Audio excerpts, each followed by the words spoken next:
I'm walking along Prince's Avenue or Prince's Road. One half is one, the other half is the other. I can't remember which one. And the middle of this goes from Prince's Park, which is where that white van is. Not my fingernail.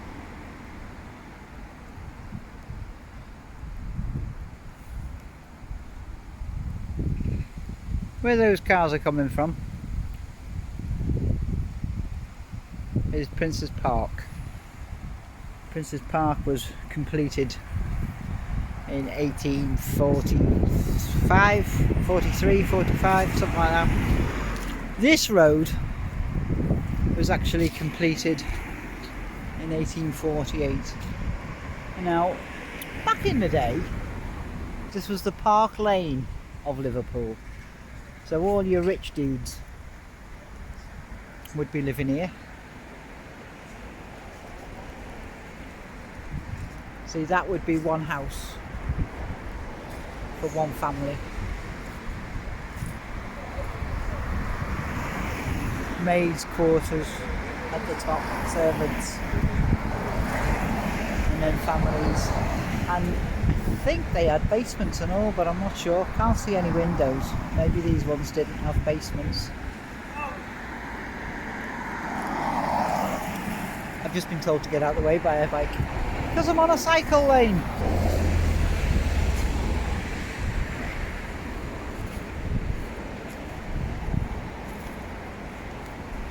Looking at the detailing above the door.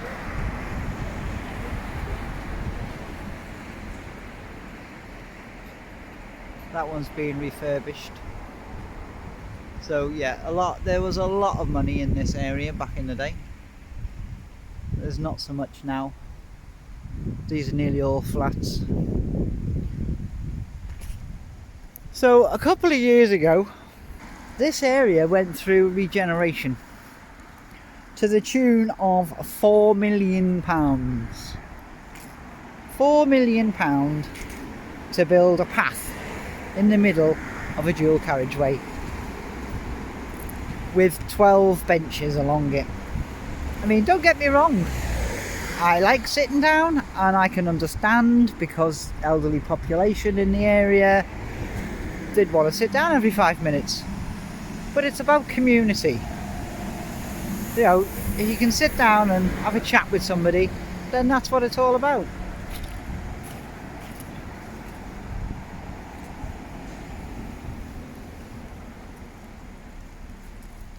But as I say, £4 million on regenerating. They've put a cycle path in, and as it goes from the park, it's starting to rain and I'm going to get wet. Where's my hood?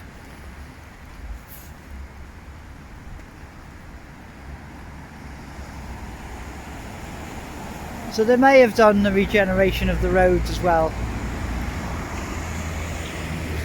But it's a nice little walk on a sunny day, not so much when it starts raining on a Sunday morning. But I'm going to walk back up here as far as I can, because there's something I want to show you.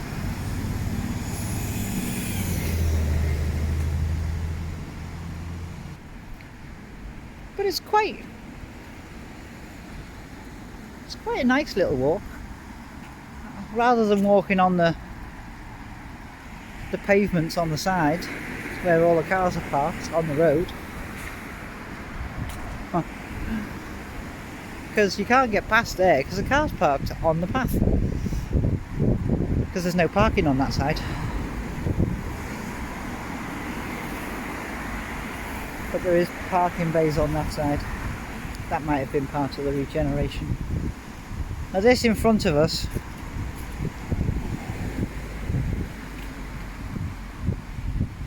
this little building here is an electricity substation. They've been there for years.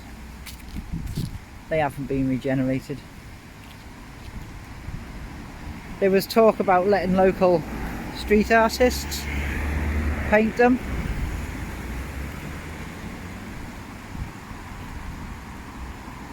But I know that talk was going on about 15 years ago.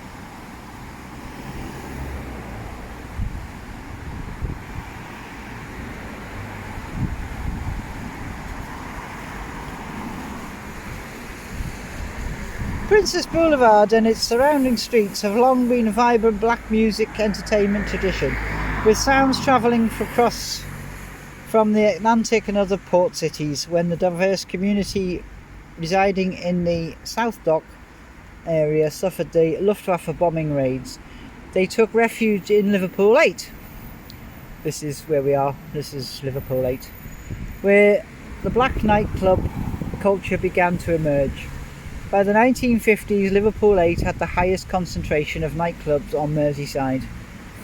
Princess Road housed the Federal, the Pink Flamingo, the Silver Sands and the Sierra Leone, while opposite on the avenue was the Igbo Centre, among others.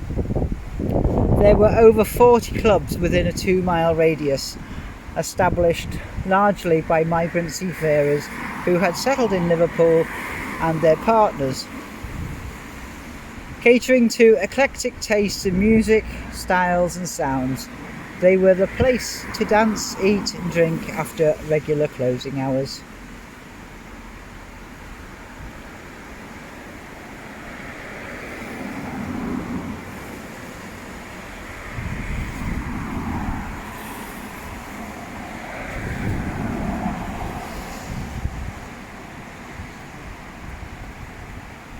If you want to press pause and read it,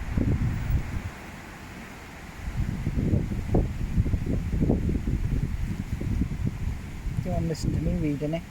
So there's a few of these little plaques up and down there, because they've done a lot, they've put a lot in.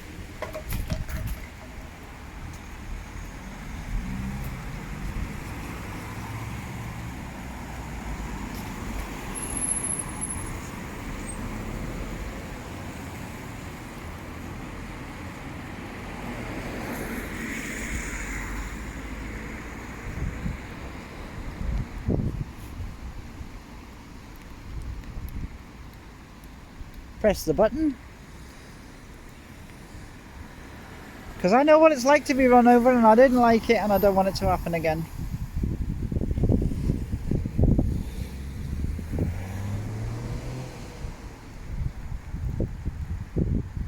Oh, it doesn't beep. Oh,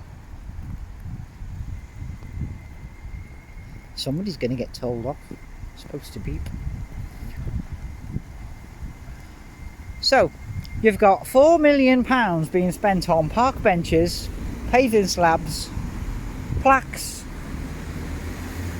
cycle lanes, bins, but they didn't spend anything on a Victorian water fountain, a Victorian cast iron water fountain, with the liver birds on its emblems. That would have a gas light on the top.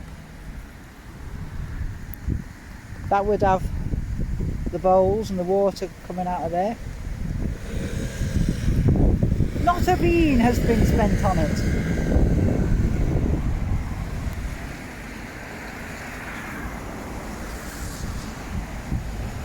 It hasn't even been painted.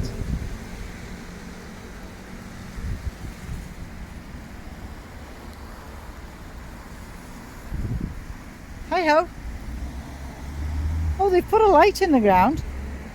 It's not working. Hey ho!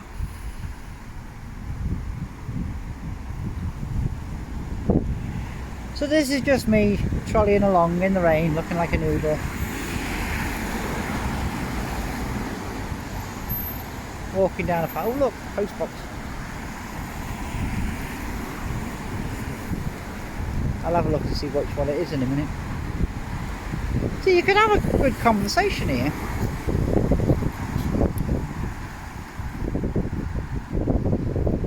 going to make it. My legs are hurting already. I might get in the car and drive up. Running in the rain, if you don't mind. Commitment for you. So yeah, as I was saying, these houses were owned by one family, but now 99% of them are flats or bedsits.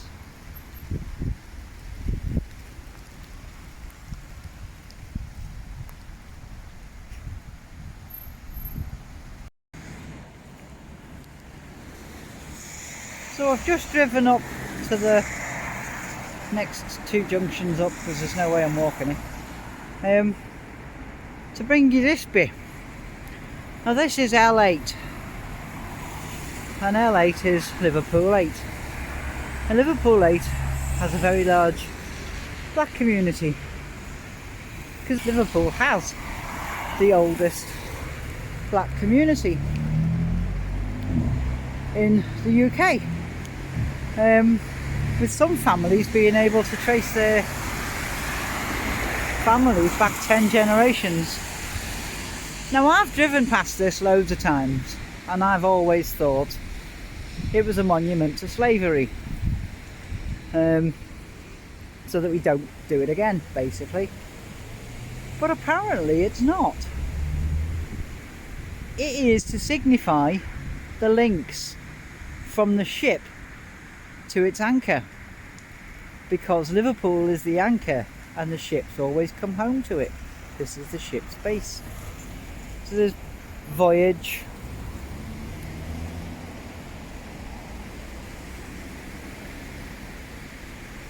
diasporias, passage home, and seafaring routes. There's all different herbs been planted here as well. And this is Liverpool, and that's hand-etched streets of the area. This original 8 sculpture, designed by the local children, symbolises the spirit and the journeys of the people of Liverpool, and the links of the 8 represent the chain connecting to the ship and its anchor. The reflection on the maritime heritage of our local community, which was shaped by merchants and seafarers from across the globe, particularly the West Africa, China, East Asia, South Asia and Caribbean, Somalia and Yemen. They came as single men. Some chose to remain, even during the hardest of times.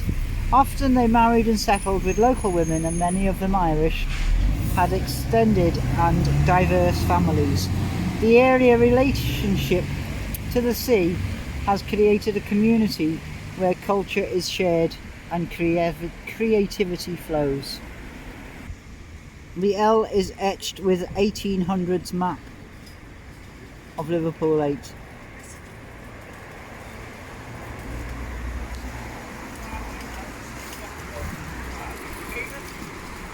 So you can see the houses, how closely built up it was. It's still like that now, to be honest. But you learn something new every day. I have always thought it was a memorial to slavery. But I've stopped and I've read it and I've learned. That's what it's all about. All about learning.